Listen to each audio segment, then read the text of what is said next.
I entitled the message for today, Do You Want to Be Healed? Do you want to be healed? And I invite our uh, members to please open your Bibles with me in the book of John, chapter 5, and we are going to read beginning from verse 2 and then up to verse 9 for us to have an idea from the Word of God of our message today.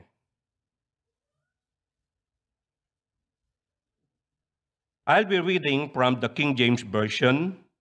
Now there is in Jerusalem, near the sheep gate, a pool, which in Aramaic is called Bethesda, and which is surrounded by 5 covered colonnades. Here, a great number of disabled people used to lie, such as the blind, the lame, the paralyzed, one of who was there had been an invalid for 38 long years. When Jesus saw him lying there and learned that he had been in this condition for a long time, he asked him, "Do you want to get well? Do you want to be healed?" "Sir," the invalid replied, "I have no one to help me into the pool when the water is stirred. While I am trying to get in, someone else goes down ahead of me." Then Jesus said to him, "Get up, pick up your mat and walk." At once, the man was cured, the man was healed. He picked up his mat and walked. Let us pray. Dear God, as we ponder upon the message of the passage that we have just read this moment, we ask that your Holy Spirit will speak to us, open our hearts and our minds, and instill the lesson that you want us to learn today. In Jesus' name, amen. Amen. All right, at the pool of Bethesda, there was a man who was sick for 38 years. And he used to be there every day. And even during Sabbath day. No exemption, no rest. Throughout the week, even Sabbath day. And we are aware, brothers and sisters, that this man was healed by Jesus. Sabbath day. Healing could happen and could be given by Jesus even on Sabbath day. And who knows, brothers and sisters, there might be a healing that Jesus can give to each one of us today. And so, yes, for 38 years, even Sabbath day, and on that day, Sabbath day, Jesus walked into that place and asked the man, "Do you want to be healed?" And we know the answer. Okay? Today, the same question is being asked by Jesus today. Do you want to be healed? Do you want to be healed? There you go. When Jesus saw him lying there and knew that he had already been there for a long time, he said to him, "Do you want to be healed?" But you see, brothers and sisters, there is a deeper significance to that question. And there's a deeper meaning to that healing. That healing is not only the healing of the physical body. It could mean the healing of the total person. It could be the healing of the mind. It could be the healing of the heart. It could be the healing of the body and the hand. And so this morning, as we reflect on this story, yes, we can read from Philippians chapter 4, verse 8, finally, brethren, whatsoever things are true, whatsoever things are honest, whatsoever things are just, whatsoever things are pure, whatsoever things are lovely, whatsoever things are of good report, if there be any virtue, if there be any praise, think on these things. Do you want healing? Another word for the word healing is wholeness. Another one is complete wellness. Another one is, do you want to experience total health? Oh, I'm not a doctor. I'm not a physician. But speaking about health, it's not only about our physical body. It's about our total person. And when we speak healing here, in the context of my message, I mean the healing of the mind, the healing of the heart, the healing of our physical bodies, and the healing of our hands. The healing of our hands. You see, brothers and sisters, aware or unaware, we are in the state of brokenness. Broken spirit, broken bodies, broken heart, broken mind. Because of the effect and because of the entrance of sin, we cannot deny the fact that we are experiencing in one way or another brokenness. Let's begin with the mind. Brokenness of the mind. That mind needs peace and assurance. Do you know why? Because many people in the world today, and I hope, but I think somebody might be in that condition. Troubled mind, worries and anxieties. According to statistics, 1 in 5 adults in the U.S. live with diagnosable mental illness. Globally, throughout the world, more than 1 billion people live with mental issues in their lives.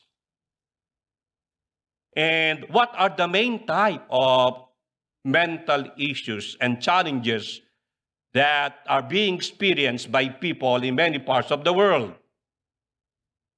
Anxiety and worry.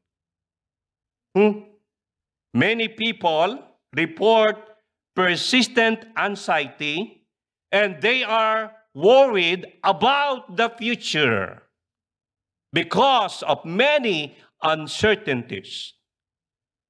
And this is a record globally, and Australia, I tried to find the record, according to National Study of Mental Health and Well-Being conducted from 2020 to 2022, 40% of people aged 16 to 85 experience mental disorder at some point of their life. I could not say, I hope nobody is affected by this.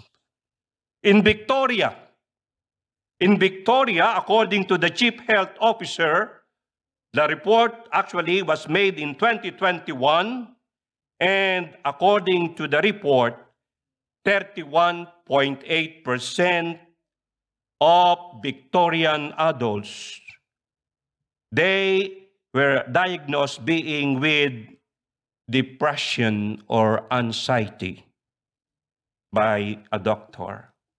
Anxiety means apprehensive uneasiness, being nervous, usually because of in their mind there is an impending, and also they are anticipating something bad could happen, impending ill. They worry. They have that mental distress, troubled mind, anxiety, difficulty, meaning to say, they do not have that peace and assurance in their mind. What could be the healing that we need?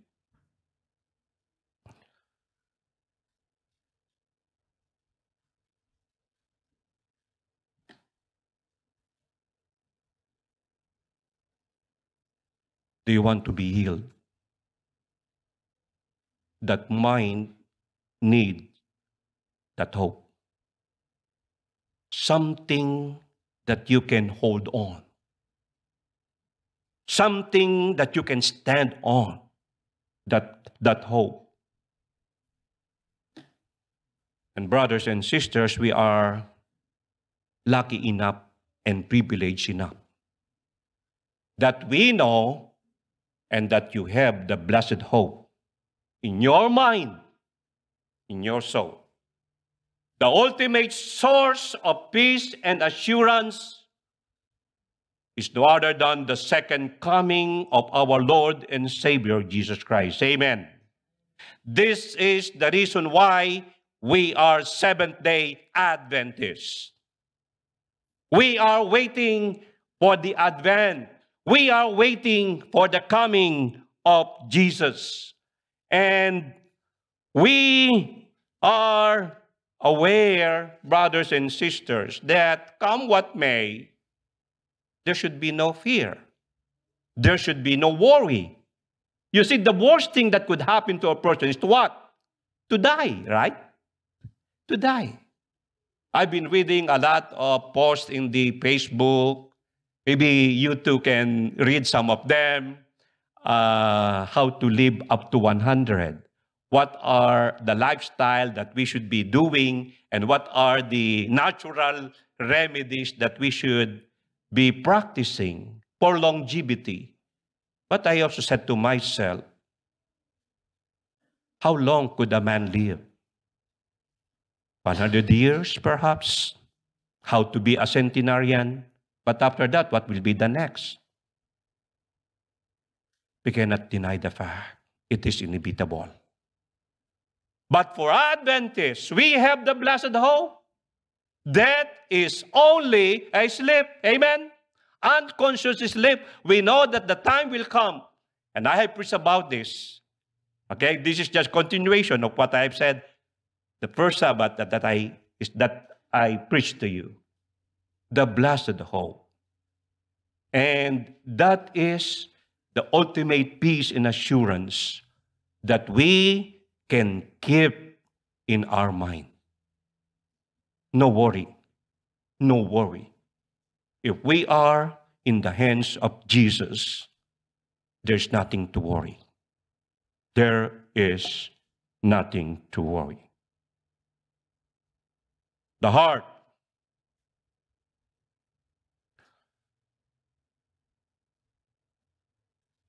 The heart needs healing. Your heart needs healing. My heart needs healing. In what sense our heart needs healing? That heart needs to receive forgiveness. Not only that, your heart and my heart needs to give forgiveness. When I was a teenager, not yet a Seventh-day Adventist, I used to listen to a soap opera over the radio, not television. I'm just a poor guy. And so we can just manage having a radio, and every day I listen to a soap opera. And the title of the soap opera is Ang Taong Hindi Ko Malilimot. That is in Tagalog. In English, the person whom I cannot forget. Okay? Who is the most memorable person in your life? You know what, brothers and sisters, I'm glad that here in Frankston, here in Melbourne, I have a lot of people that I start creating many, many good memories, Barry Graham. Many good memories. Our photos, people we meet, good memories. There are many people whom I cannot forget. They will remain in my memory bank, in my memory. But on the other side of the coin, there are oftentimes stories featured in that soap opera, Ang Taong Hindi Ko Malilimot.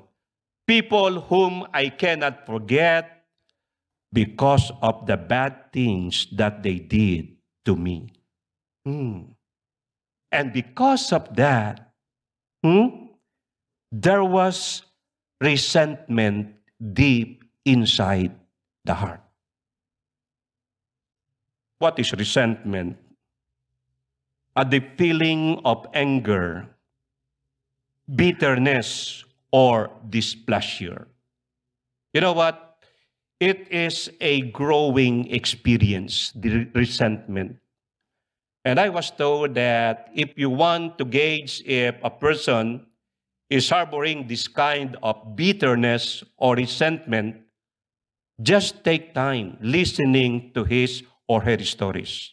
And perchance, out of the post, out of the mouth, the speech, something bitter, something against somebody will be coming out from that mouth.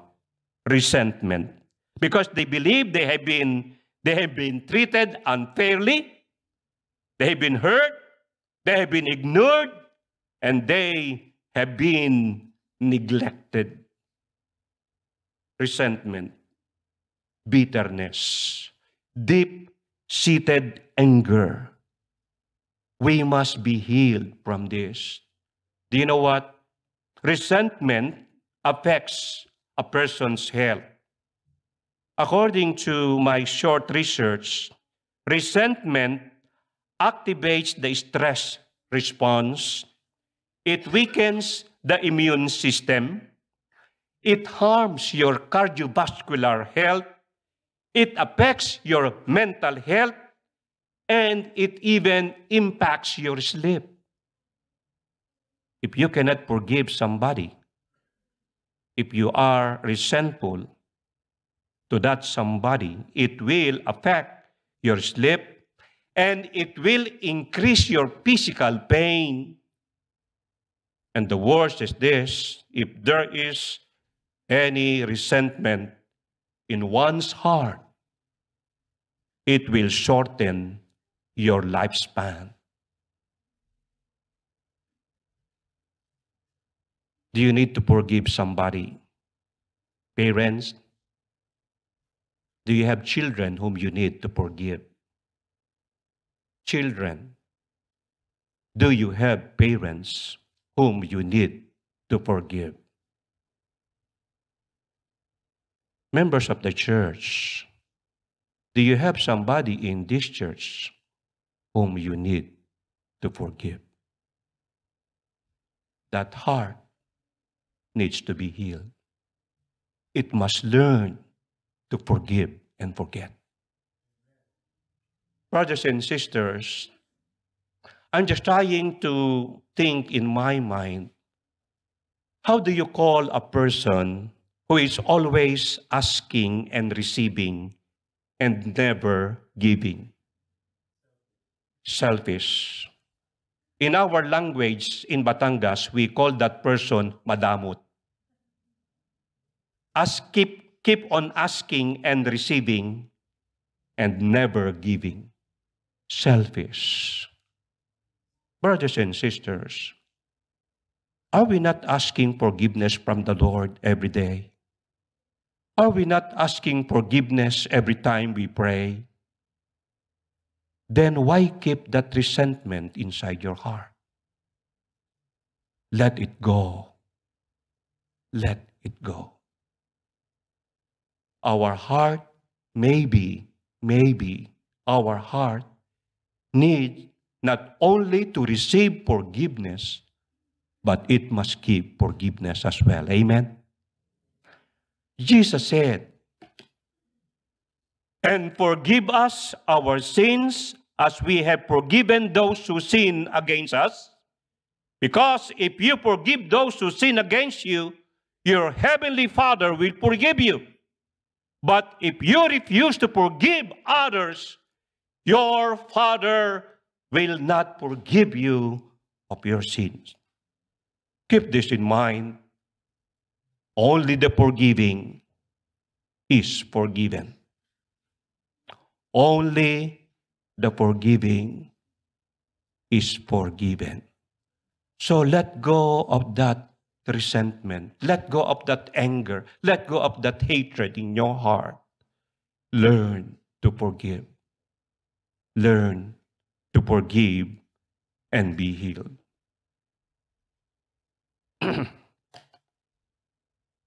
For the healing of the body, our physical body, we need faith. And we have heard the story of a woman who had been bleeding for 12 years. Just then, this is from Matthew chapter 9, verse 20. Just then, a woman who had suffered for 12 years with constant bleeding came up behind him. She touched the fringe of his robe, for she thought, this is the faith, the confidence in her heart, if I can just touch his robe, I will be healed. Can you just imagine, brothers and sisters, for 12 years, continuous bleeding. She had visited every known experts, doctors in their town, and maybe beyond their area. Maybe she has followed and tried every suggested healing wonders that she can read over the Facebook or whatever. But nothing actually healed her until the time she met Jesus, and she has this faith in her heart. If only I can touch his robe, I will be healed. And so, keep that faith and confidence in Jesus. Whatever physical maladies you are having right now, pray. Come to Jesus. Possess the faith of that woman. If only you can be connected with him, who is the great healer, the greatest healer of all, and the master healer, then we can be healed. But what if not? That's the question. What if not? I have my physical illness and maladies as well. We have members of the family who maybe had experienced cancer and many terminal diseases, and we prayed for them, and they were not healed. Brothers and sisters, it could happen to you. Maybe it had happened to your family. Let me tell you, but if not, keep on believing on Jesus. Keep on trusting on him. Yes, it does not change the character of God. God is omnipotent God. God is a loving God. And God knows the best for you and for your family. Keep on trusting and believing on him. Put your confidence on him. Endure until he comes, because we have the blessed hope anyway. Huh? Kung mamatay, if we die, so be it. We will just have that unconscious sleep. For when He comes, and this is my greatest comfort in my life as a Seventh-day Adventist, when He comes, the first thing that these eyes will see is the face of Jesus coming. Amen? The first voice that I will be hearing is the voice of Jesus. And I said this in my first sermon. This is the greatest assurance and the blessed hope that I keep in my heart and in my mind, in my soul. I hope that you do the same. The healing of the hands. You see, hands for healing, we need to change some practices of the hands. I don't want to be, how do you call it, legalistic.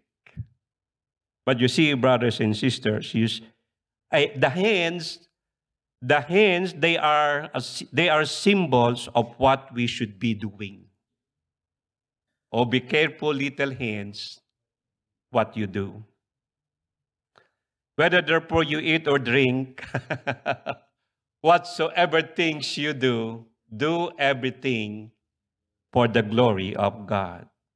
We are fortunate enough that we have the health message. We have it in our Three Angels message. And we are actually advocating the new start. Practice nutrition, proper nutrition. Do some exercise. Okay, drink enough water. Be exposed to sunlight at least 10 minutes each day. Then we have sunshine, we have temperance, air. We rest every Sabbath. And lastly, we trust in the Lord. Grow and move forward. I know that in myself, I need still to grow. There must be some changes and transformation that should happen if I want to live longer and if I want to give more years of service to Jesus and give glory to Him. Last week,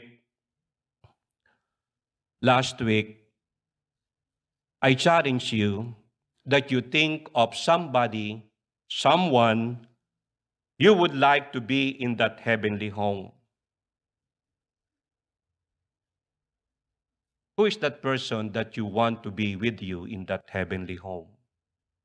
Maybe a member of your family, maybe a relative, maybe your friend, maybe your coworkers, maybe your classmate, maybe your neighbor.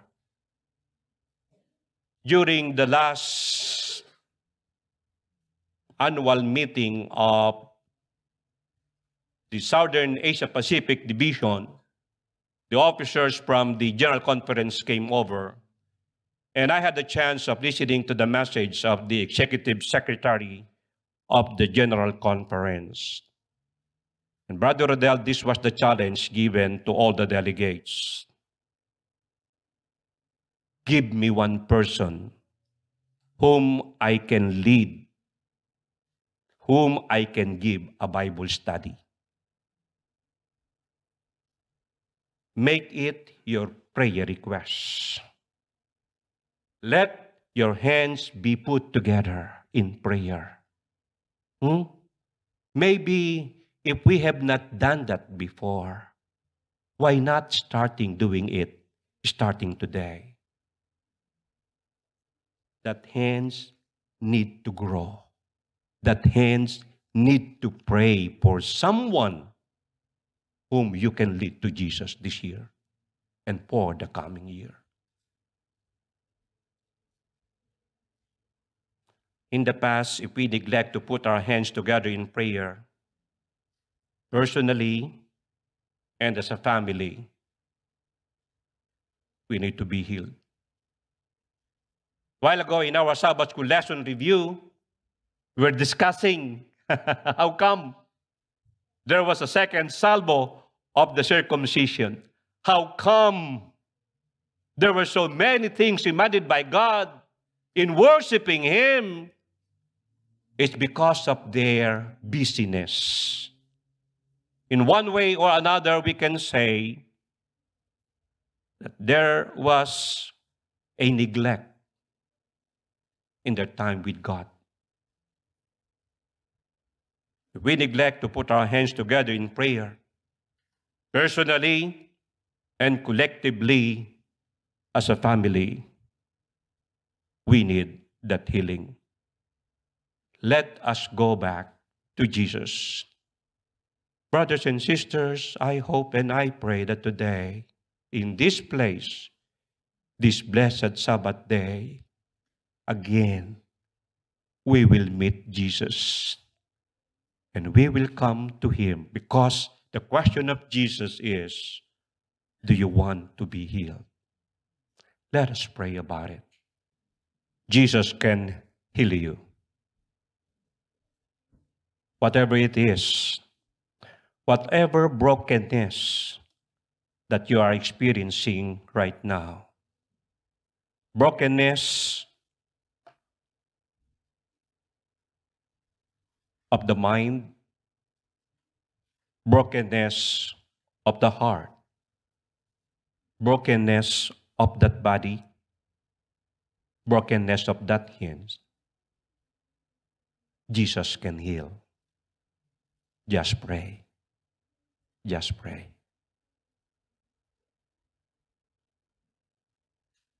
And in healing,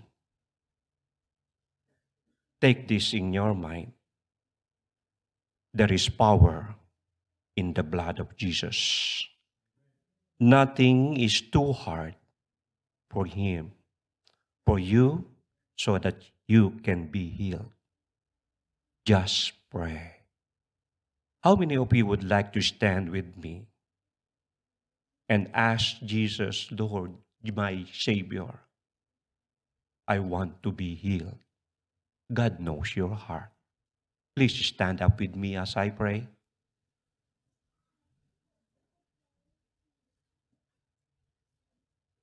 Dear God, humbly and with faith and confidence in our hearts, here are your children. You know each one of us, and you know the kind of healing that we need in our mind, in our heart, in our body, even in our hand. And so we thank you for your love.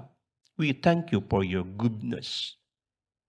And we thank you for the power of the blood of Jesus, because through Him we can become overcomers, victors for the kingdom.